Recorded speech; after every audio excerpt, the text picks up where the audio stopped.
welcome everyone. This is such a nice thing to be doing. We've never really sat and talked about our classic jewellery before, and we just thought it was about time. For anyone new, I'm Rosie, and I'm Harriet. we just thought it'd be nice for us to have a chat about why we made some things and when we made them and what classic is and why it's special and just a few stories behind some of those favourite old pieces. Um, every year we sort of we rejig classic a little bit and we put a little bit of freshness in. And we've been doing classic for about 20 years. And for Which anyone is that mad. doesn't, it's crazy. Anyone that doesn't really know, we started doing classic because we'd thought when we started we were just doing seasonal collections. We were doing spring summer collections and autumn winter collections, and we were selling them into other stores and in our own store. And once the season was gone, it was gone, and that jewelry was gone, and you were never going to see it again. And we just had all of our stockists asking for repeat orders and customers saying, "Oh, but I really wanted that thing." So yeah, we kind of worked up some this classic collection. Harriet was just reminding me that we did a sort of top trumps, didn't we? Of Yeah, we're trying to work out how to hold it because we didn't have any other collections or any knowledge about how to the picture from our I book. guess do proper product design, as it were. So we had no structure for it as a business, essentially, did we? Because we used to do Fashion Week and used to do two collections a year, and then everyone was just like, can we still buy the dinosaur necklace? Can we still buy the lobster necklace? And those things had to live. So we had to, yes, like Rosie's holding up there, had to Yeah, work out how to hold them all. So it was a bit like Top Trumps, kind of Happy Families, kind of a card game that we yeah. kind of invented as a reason for And them it to was called exist. the best of to begin with.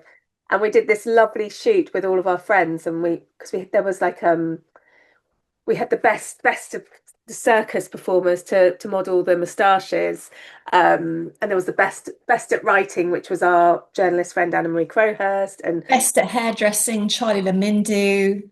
yeah, so that was Best at being robots in disguise. There was some really quite edgy, famous people, but nobody else would have known about them. But if you were really into like that very late 90s, early 2000s vibe, you probably would know who those people are to an extent. we But had the like best. Peach, well, some people did really well. Like Peaches was one of our models, right, for the big zip, Yeah, we had and Lena she got quite Moss from famous. Duke Spirit, who used to wear the tiger a lot, so she was the best at singing, I think.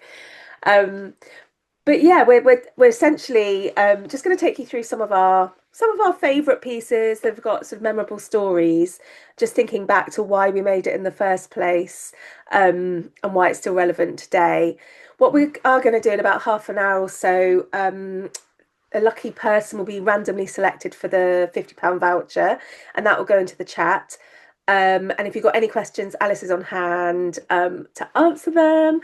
And yeah, we're Or just any gonna lovely comments? I've already seen some lovely comments about people being from Chicago and from far, far away. And so it's really nice to see all of that. I think it's part of it. This is kind of like a community that's around that, this kind of, like I'm going to say, history of Tatty Devine in a funny kind of a way. yeah, absolutely. I mean, it's going back so far now. Let's start with the dinosaur that you're wearing, Harriet, because we were trying to remember when this was actually like to pinpoint it, and we're pretty sure it was designed in 2003, but I think we launched it in early 2004. And lots of I think we were a little bit obsessed by dinosaurs, a little bit obsessed by children's things with dinosaurs on. I think Harriet, Yeah. you had a book with like simple like outline drawings of Yeah, it was one of those dinosaurs. sort of paleontology books explaining, and they had lots of pictures of and lots of lovely photographs of skeletons and scales and pterodactyls and things in it.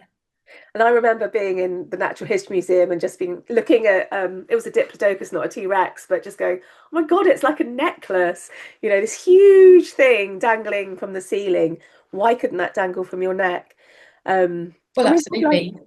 I think And we also probably had completely unstandard jewelry material, quite frankly. I think we were always very attracted to that, trying to work out what isn't normal jewelry, because we weren't making jewelry. It was like, we're going to take these things that we love from the real world and we're going to take them out with us. yeah.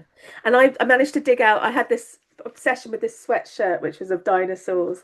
And I remember buying this on Portobello Market. I think it was like, well, it was 99.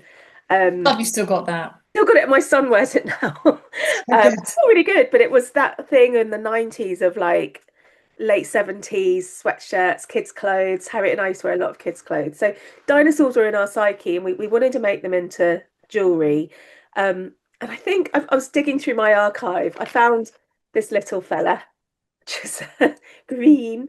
And I think I think we first made them in orange and green, didn't we? And black, yeah. Of And why we black. thought orange and green was reasonable. I And mean, what was quite interesting was that they were all beaded. So they were all drilled.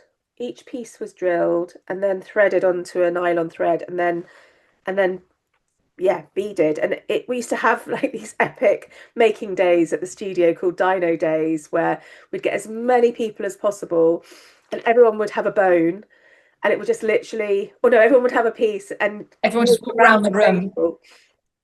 Yeah, And maybe then you'd have to describe it. stop at the legs and you'd have to go and get your legs drilled because every piece was slightly different. So that Amy, who was used to do production for us then, you take your legs to Amy and she would drill the hole just in the right place so that it lined up with the previous bone on them. And it's, I guess the dinosaurs have many iterations, but these days they're jump ring together, much more in keeping with how we're making jewelry in general. But also, like if there were ever any injuries or breakages to the poor dino's legs, like unthreading them and rethreading them, it was a complicated, expensive procedure, really, wasn't it? Um, so yeah, that was the dinosaur, and And then someone says, will you ever reissue the hand knitted oh watch? my My God, mum made those and I've got one. You want to talk, keep talking, and I'll go and get mine. yeah, absolutely. So we loved knitting things. And in fact, and crocheting. Our friend Rachel used to do this thing called cast off. And I went crocheting and teaching people knitting at the V&A with her and was always making things. So we made knitted tattoos and I made knitted prawns and we made my mum made the knitted crown jewels. I don't know if anybody remembers the knitted crown jewels. There's still a few kicking around. It was like even before the logo was born, we had these little sew-on labels, a bit like you get in school uniforms, essentially, onto all the sewing things. But it was a similar principle. You could see the ideas were there where we weren't going to just knit normal things, saying we were never going to make normal jewelry. It was like, I'm going to make a prawn, going to make some peas. And I remember going on, that was my only time I've ever been on Women's Hour. And they rang me up and we had a little conversation down the phone about crochet. And that I think that was just to check that I was articulate enough to talk about crochet. And then was on Women's Hour with someone who was an expert at crochet. I didn't really even know how to crochet. I was making it. I was making up the stitches. I was making it up as I went along. And she was so offended that I was there with my prawns and my peas and the knitted watch. Found the And she piece. bought a suitcase with a ridiculous, incredible piece of work of a bedspread. Just like it was incredible, but I just got I was absolutely much more renegade. lost into my archive. I can't find the watch. I had it on earlier, but I did find this, which was my favorite. I used Oh, to wear the it on a knitted very, tattoo. yeah, which was part of the same collection. But that was, yeah, Yeah, should luckily, bring them back. luckily both of us have got quite crafty parents. Yeah. And Rosie's grandma, especially, we'll talk about her a bit later because Rosie's grandma always echoes through everything we've done. But yeah, my Mm. mum was very on hand. My dad was there building the shop with us, like with drill in hand, and my mum was there doing whatever nuts things we needed to get done. She taught quite a lot of our friends, didn't she, Rosie, to make dresses when we did Fashion East. Yeah, yeah, she is amazing. But Completely. she wouldn't do it now. We'd have to find someone else who was good at knitting, quite frankly, because we never made very many of those things. How many knitted watches do you think we made, Rosie? Maybe I 8, say 20. 12? Say I don't know. 20. But They're it was pretty amazing. rare. There was a pink one and a black Lurex one, which I've got somewhere. Anyway, I'll dig it out and try and put a picture on social. Um, so that's the dinosaur. Let's move on to the lobster, which I've got on, which is it's never really gone away, but we first made the lobster in what 2004, 2004? and it was quite an important piece because it was the first. I feel like it was the first thing Harriet sort of made once we had a laser cutter. Yeah, 2004 was the year we got our own laser cutter, so we could go really crazy. Up Well, we until were this already point, crazy, but you everything know, was quite straightforward, wasn't it? It was just a cut out shape. There was no sort of engineering or articulation or you know, what Harriet's brilliant at is making sure everything can hang really beautifully, and the jump rings are in the right place, and it's got the right, gravity. yeah, gravity. She loves a bit of gravity. But But this is this was very much such, this was unexpected, the fact that it actually like waves. Do you know what I mean? It's like when you wear it and it winks at you and it's like gives a bit of that. it gives it all, And it this gives is it the all of that. collection it was from, which you can see we really went to town on lobsters. We were like making scarves Test and with them mittens. fully. Um, and I guess the There's reference was that knitted prawn probably too. Yeah. just a love of food. I mean, But since then, people have Rock bought, pools and the sea. Do yeah, you remember how like all Stephen was illustrating prawns and we were watching weird older videos of yeah. early cinematography of sea creatures or whatever nonsense we were interested in. I've got, and I was brought up in a hotel, but on every Sunday evening there would be a lobster buffet, which was kind of fabulous, kind of horrific when you think about it in detail, but they were beautiful, absolutely beautiful. So, of course, let's make jewelry out of things that we love. And yeah, we it's always been around really. It's had many I iterations. I love that. I love the graphic design of that page as well. Like, as we as well as the jewelry, we used to just make these weird posters up as well. And that seemed like a really reasonable thing to just how to display the jewelry with our rudimentary computer skills. And I love that in that collection as well as lobsters, we love the circus and we Mhm. love fragile tape. Did we love fragile tape too in the I think posts? that was later. But yeah, there's olives, there's The crisps, food, yeah. I think there was yeah, yeah, a real iteration of food coming through, wasn't it? The peas are from that collection too, aren't they? yeah. You can just imagine Right, it. we had those pea beads made. They're not just green beads. Like literally, I got some Fimo and squashed it into the shape of a frozen pea. And the same with the popcorn. I remember getting loads of frozen peas and trying to work out what was the most frozen pea shaped for a ball that you could make to make those peas. Peas, Mm. not pearls. I remember we used to have really quite straight random people come into our shop on Brick Lane, but when we this came out, so 2004, Julie Christie came in, the Actually. like iconic actress from Don't Look Now to Dr. Zhivago. I mean, absolute. I So was so beautiful. starstruck. But she bought a pair of the pea cluster earrings, which were clip-ons, and they were so fabulous. And actually, she bought two pairs because she was one of those people that when she sees something she loved, she would buy two, as we all should, I think. I mean to do that now. When you actually find something you love, you just want it for the rest of your life. So yeah, but that was such a special moment. I think she lived on Columbia Road, I but think she did too. Yeah, yeah. such a Random. beauty, such a beauty. So that's the lobster, and we love the lobster, and we issued the lobster clock with Made.com before that went all a bit funny. Oh, and we made them in pink. Do you remember with Isabella Blow? Yeah, And that we was used to for make the them in, we Somerset used to call House. one called the Disco Lobster that was black with all the brightly coloured gems on And it. don't forget Kylie Minogue. Oh, Kylie Chloe Monet, Minogue, Bruce. the statement one, which she took on tour maybe 5 years ago. Yeah, and it had It its own named, Instagram account if you look it up on Instagram. yeah, it was called Bruce, And they which, used to make it clothes. yeah. So that's the love. I think it had a Brett on top when they were in Paris. Yeah, it was very styly, very styly. Um, should we move on Styly to Kylie. embroidery thread? This is Yeah, one of the new totally. things going into classic. I've got like a little brooch here. This is the one that we did, was it last year? Hmm. So we just basically, which we don't normally do in classic, which we normally have things we've already made and then they go in. But actually, we because it's got so much potential that we actually made it into the have made a pendant and another color on the brooch as well. Yeah, so I cute.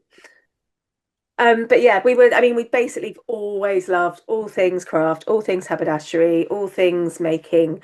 You were flipping through misshapes, weren't you, Harriet? And you found like there was a quote just from way back, just going, "We just love just obsessing love over making stuff. things."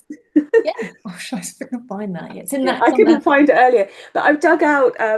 Has I've everybody got always this book? If you don't have this book, come to the sample sale. We're giving them away. Come and get one because it's so useful.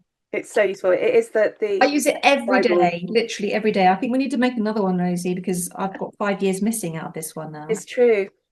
Um, I've been doing embroidery my whole life, and Harriet mentioned my granny earlier, but she was sort of was she wrote books and she Hot topic. embroidered. She did all sorts of things, but she used to make me like embroidery kits.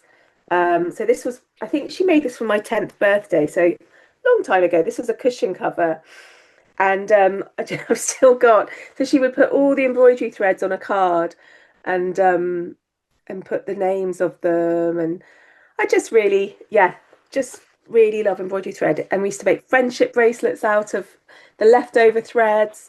So when Harriet first drew this piece, it was just, wow, it's become an instant classic, basically. It's like it's always existed, which is often a good sign of what should be in the Oh, classic and collection. you know the like the little heart in that collection as well. It's based on that dress that you have on in that Yes. Satisfaction of Stitchery book. It's Yeah. like kind of got little strawberries and little strawberry flowers on it. Yeah. So cute. Yeah, she used to embroider everything. Which was very inspiring. I think she grew up with all of her mum and aunts sewing and embroidering. So nice. It's also a really great way of getting colour into the jewellery just by accident, because like loads of stuff isn't brightly coloured. You know, like I'm going to say the hot cross bun randomly because it's brown. But it's really nice when you get something that's so naturally colourful, and there's also so many millions of options that this Mm. could be, as it were, in terms of all the colours that you could do it in. I love that. Like we did a needle threader piece. And have you got your belt on, Harriet? Oh no, I haven't. I've got newspaper on today. Had on the other day her tape measure belt that we made way, way, way, way, way back. And that was the first time we met the artist Rob Ryan, who we've worked with several times. But he screen printed them for us. But remembering how, even from the very start, we were making rosettes out of tape measures, and wearing them as brooches. And so yeah, it's been a big theme throughout the Yeah, last. that was yesterday. I haven't got it on today. It feels like it's having a moment, that belt. It's a good belt.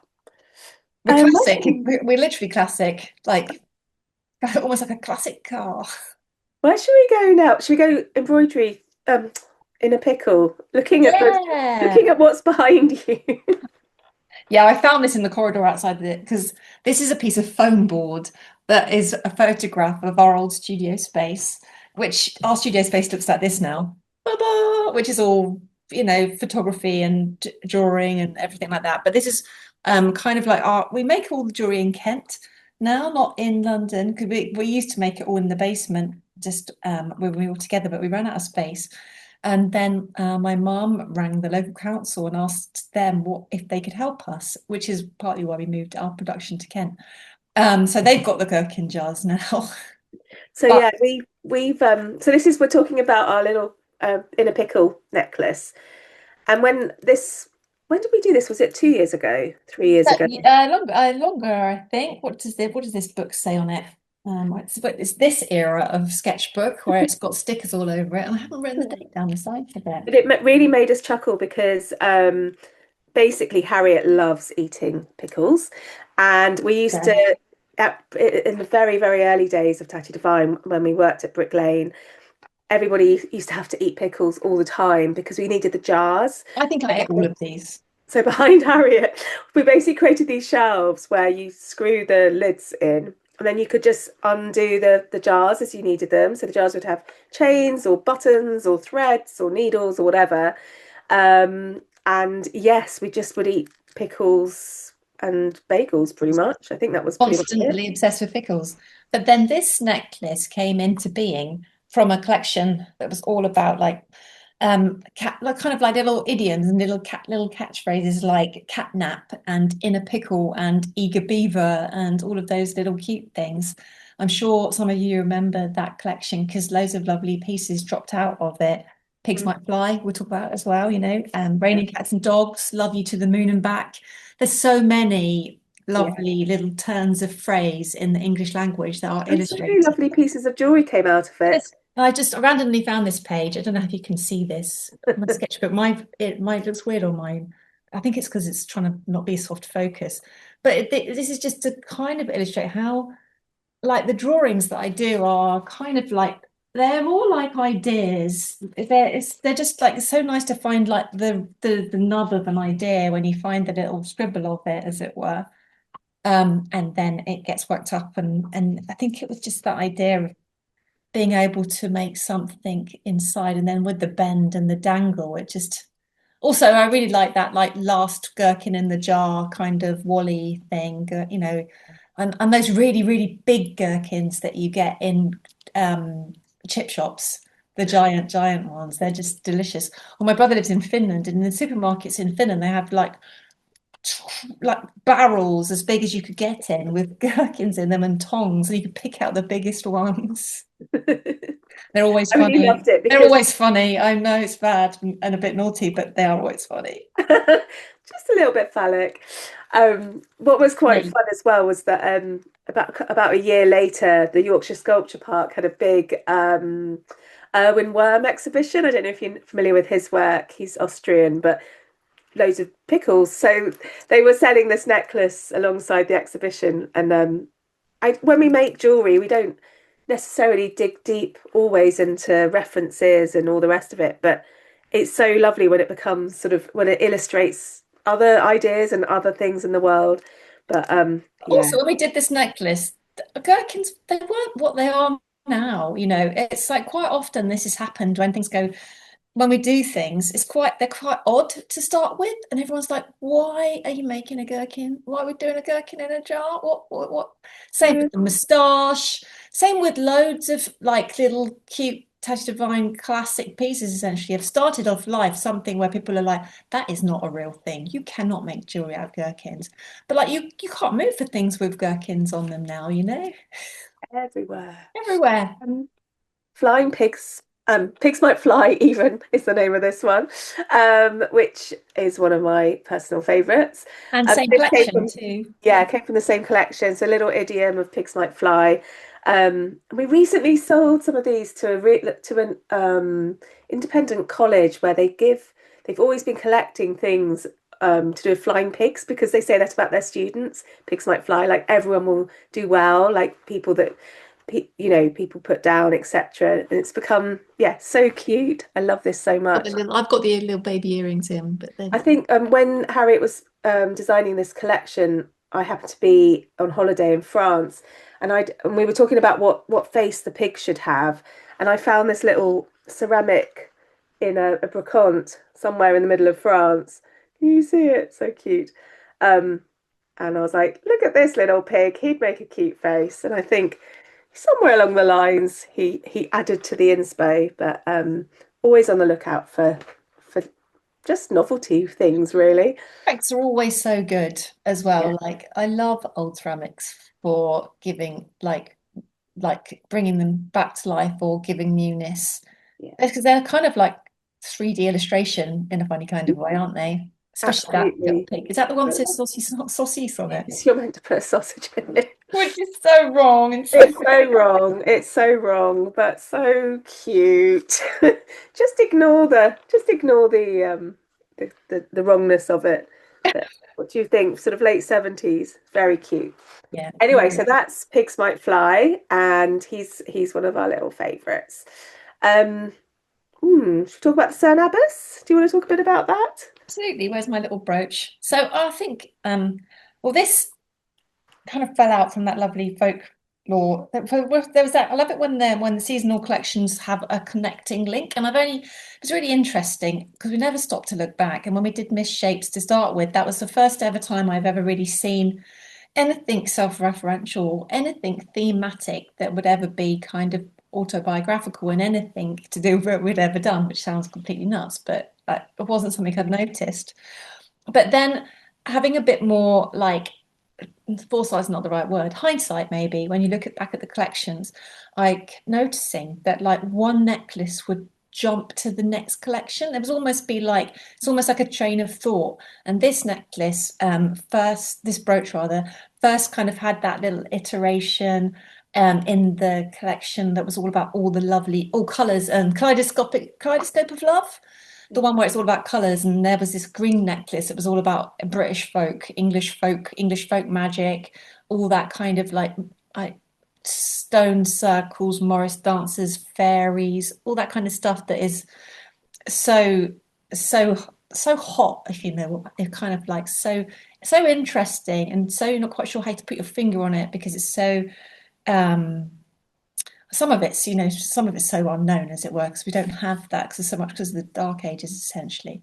But and then that like led on to the folklore collection that we did. We went much deeper into it basically for the following collection with the autumn winter one, and that had all kinds of hedgerow magic, and it had like a big extension of this.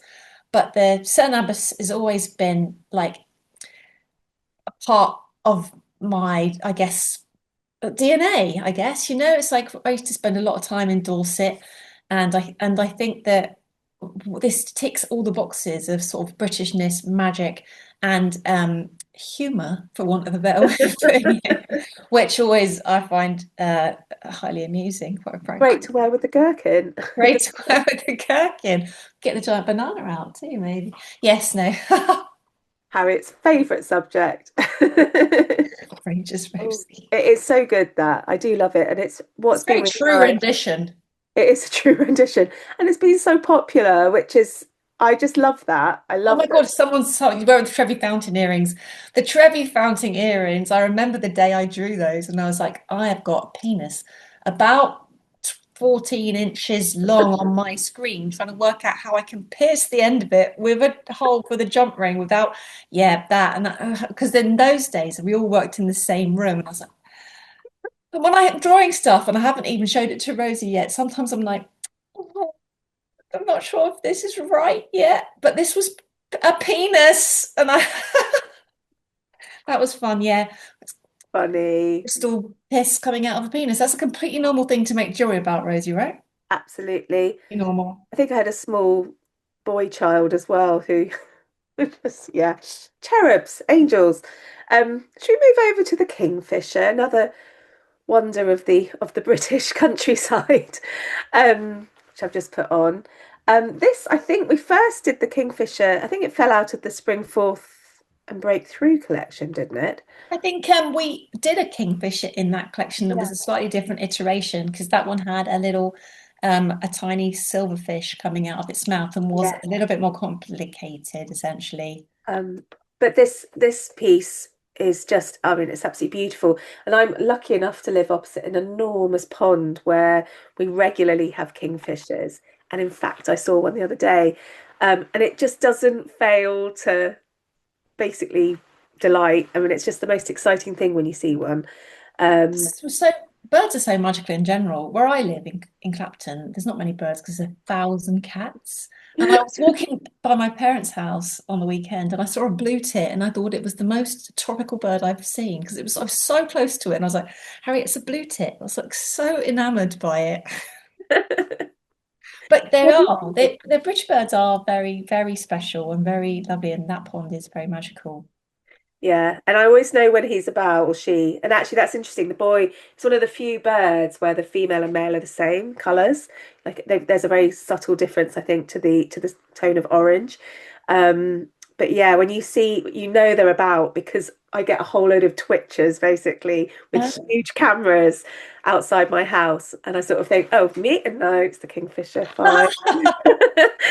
Ready for my close up, not. But yeah, it's so they're so special. What Um, I also like about this necklace is quite stylized because I think the one in Spring Forth and Breakthrough is really quite true to Kingfishery style, whereas I think this one is it's quite stylized. It's given kind of 20s vibes, yeah, especially I think it's the teal and I think it's the shape of it and I think it's that fan, the way that the wing isn't really like a traditional wing, it's kind of like a fan, and I really love the way that on the that detail's picked up on the reverse of the mirror So because the mirror has this grey backing on it for it to be shiny, but when we basically flip it over, so you're etching it from two sides. So you've got this like capacity to remove the mirror surface, which then in turn gives that special detail. It's a very lovely And piece. actually, do you know what's really lovely about it as well is that amazing. Oh, come on, focus my camera, The focus. You can do DDI. it. Well, and also you can't see it on this, but in real life, the way that the blue's got that holographic running through it, the blue glitter's sort of holographic, which is kind of gives it that the way that those, but the blue on them is iridescent. Mm-mm. Yeah. And just like just the detailing, the fact that that acrylic is different to that acrylic is different to that acrylic, and all they're all the same color, but all completely different in their nature. I think it's the perfect necklace. Who did we see? Somebody, oh, there was a Labour MP wearing it the other day in Parliament, Yeah, which yeah, was yeah, nice to yeah. see. Always good to see. So actually, yeah, talking of birds, should we go for the two for joy? Have you got the magpie? I do. This one. Absolutely. So I mean we've done magpies for a lot of time, but then again, so this one was an adaptation that came from that same contemporary collection. Idioms. Yeah. Yeah, absolutely. So, and this one is just I really enjoy the way one of the birds sitting inside the O, basically. So rather than because we've done the magpies like facing each other with the crystal in it for a long time, or I did do it for a long time, but then this one, just the way that I got the text just the right size and just get that little the binding just right so that the little tummy just there it goes in focus.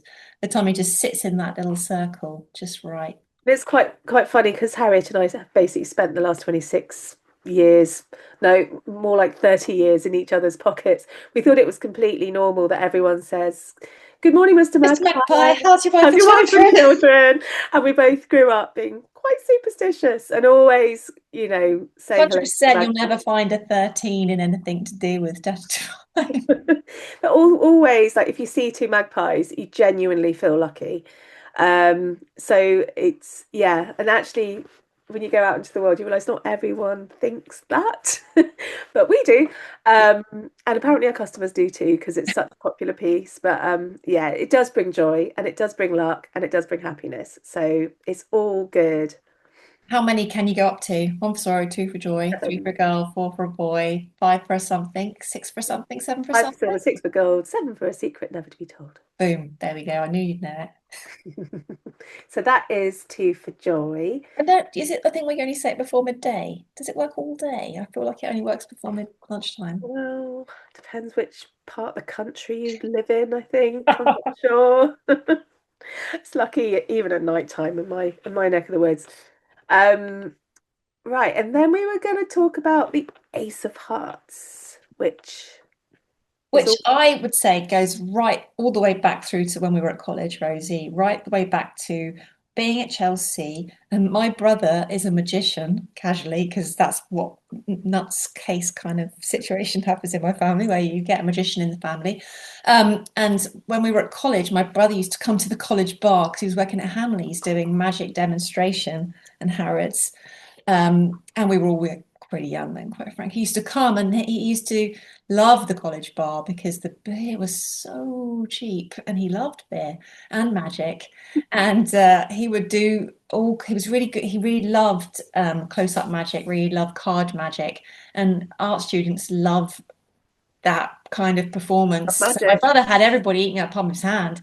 And he used to come round to Rosie's house and he No, would do this he card. lived with me He for lived there. yeah, we lived Um, together for like I remember it so well.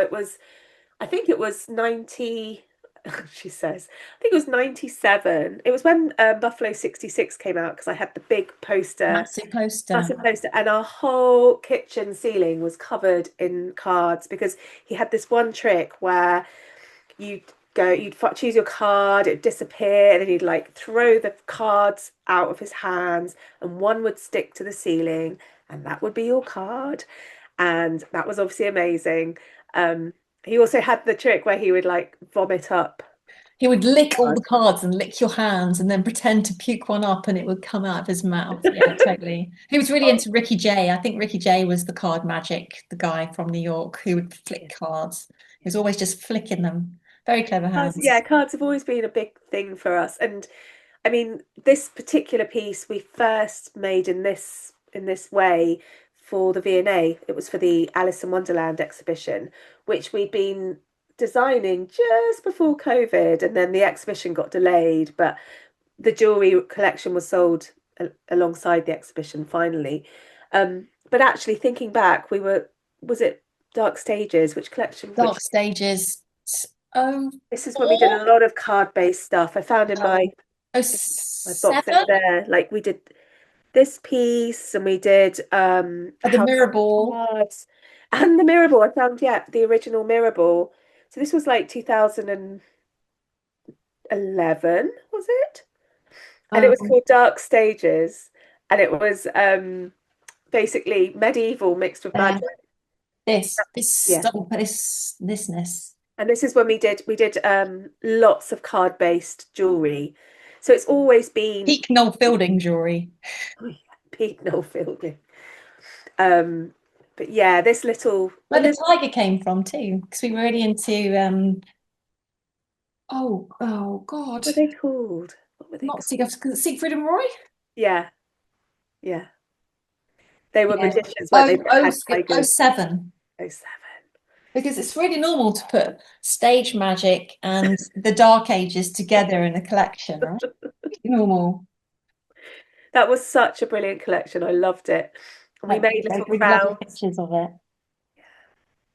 But the little heart, Ace of Hearts, will be there forever. Just very, very gorgeous. Yeah, so we've also, and remember that little House of Cards necklace that we made with loads Yeah. of little tiny cards. And even further ago, back when we didn't even know how to do laser cutting, actually, Rosie, do you remember the when we only could sell one earring? Nobody would wear a pair of earrings. It was so lame to wear a pair of earrings. You had to wear one earring and it needed to be about this long. It was a And it tiny was a one. long piece of chain with a tiny playing card on the end, which we must have found in like a packet of confetti. And so we had to buy loads of packets of confetti just to pick the cards out of those confetti bags. So funny. Yeah. I So just found the House of Cards. Doo doo. Is that right? That's yeah, actually very difficult. It's all back to front. Very yeah, cute. I love that. Well, it's actually 3D. So nice. And printed on both sides. Very clever. So yeah, that's I think that's pretty much everything we were going to go through tonight. Before we go, just a quick thank you to everyone for remaining, with Tatty Devine and for being such loyal customers and fans. And we love you all. And have a great evening. And we will see you soon. Cool. Okay. All Bye right. bye. Bye bye.